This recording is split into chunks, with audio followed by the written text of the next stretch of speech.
హనుమాన్ గత కొన్ని రోజులుగా సోషల్ మీడియాని సినీ ప్రేక్షకులను ఒక ఊపేస్తున్న పేరిది. వర్సటైల్ డైరెక్టర్ ప్రశాంత్ వర్మ దర్శకత్వంలో తేజ సజ్జా హీరోగా తెరకెక్కిన మొట్టమొదటి భారతీయ సూపర్ హీరో మూవీగా హనుమాన్ విడుదలైంది. మరి ఎంతోమంది పోటీ నడుమ సంక్రాంతి సినిమా అనిపించుకోవడానికి ప్రేక్షకుల ముందుకొచ్చిన హనుమాన్ మూవీ ఎలా ఉందో ఈ రివ్యూ ద్వారా తెలుసుకుందాం.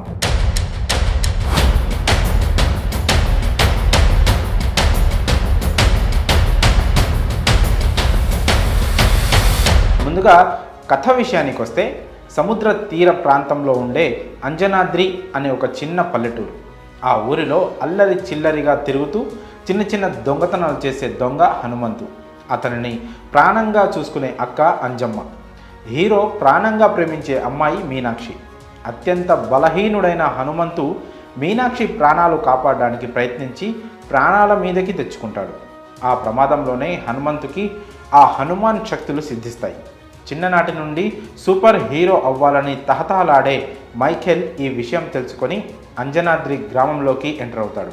అసలు హనుమంతుకి ఆ ప్రమాదంలో హనుమాన్ శక్తులు ఎలా వచ్చాయి, అతని వెనుక ఉండి నడిపించిన శక్తి ఏంటి, ఆ సూపర్ హీరో పవర్స్ కోసం ప్రయత్నించిన మైఖేల్ ఏమయ్యాడు, అసలు శ్రీరామచంద్రమూర్తికి ఆ హనుమంతుడిచ్చిన మాట ఏమిటి అన్నదే మిగిలిన కథ.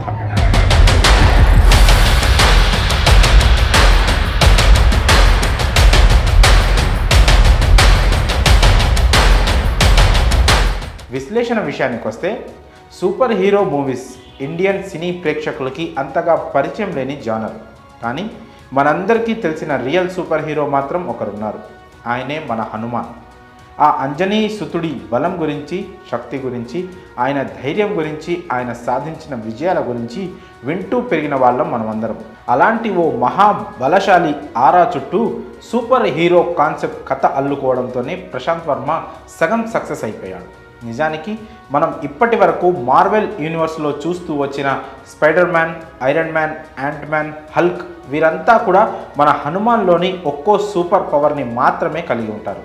అలాంటిది ఏకంగా ఆ హనుమానే సూపర్ హీరోగా కదిలొస్తే అనే ఆలోచన ప్రేక్షకులకి కిక్కివ్వక ఇంకేమిస్తుంది. హనుమాన్ మూవీ ఆశాంతం ఈ మ్యాజిక్ సూపర్గా వర్కౌట్ అయింది.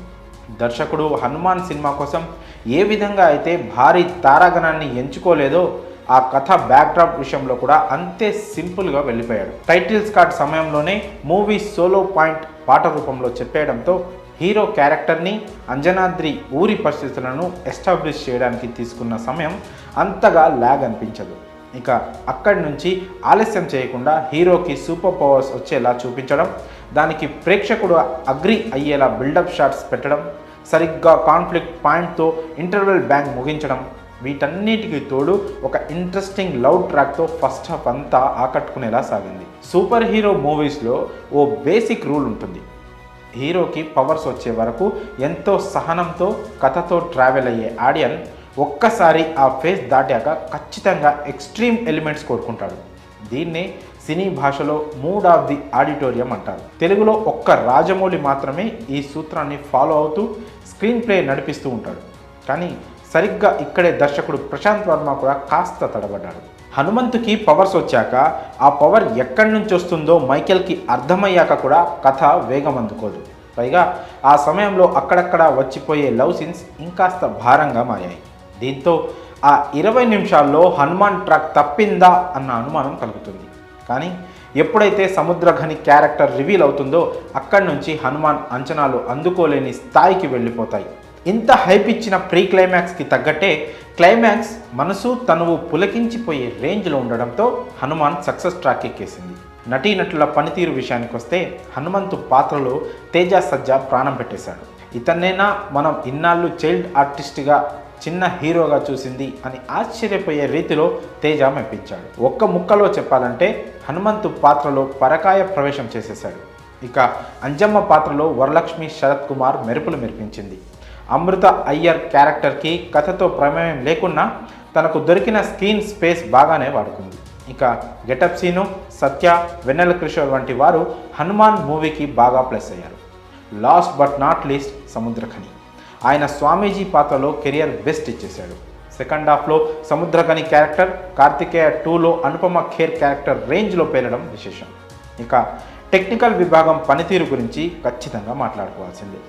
హనుమాన్ మూవీ కథపరంగా ఎంత సాలిడ్గా ఉందో టెక్నికల్గా టీం వర్క్ అంతే బాగా సెట్ అయ్యింది. ఈ విషయంలో ముందుగా చెప్పుకోవాల్సింది సీజీ వర్క్ గురించే. మూవీలో ఎక్కడైతే హనుమాన్ రిఫరెన్స్ ఉందో ఆ షాట్స్ అన్నిట్లో బెస్ట్ సీజీ వర్క్ కనిపించింది.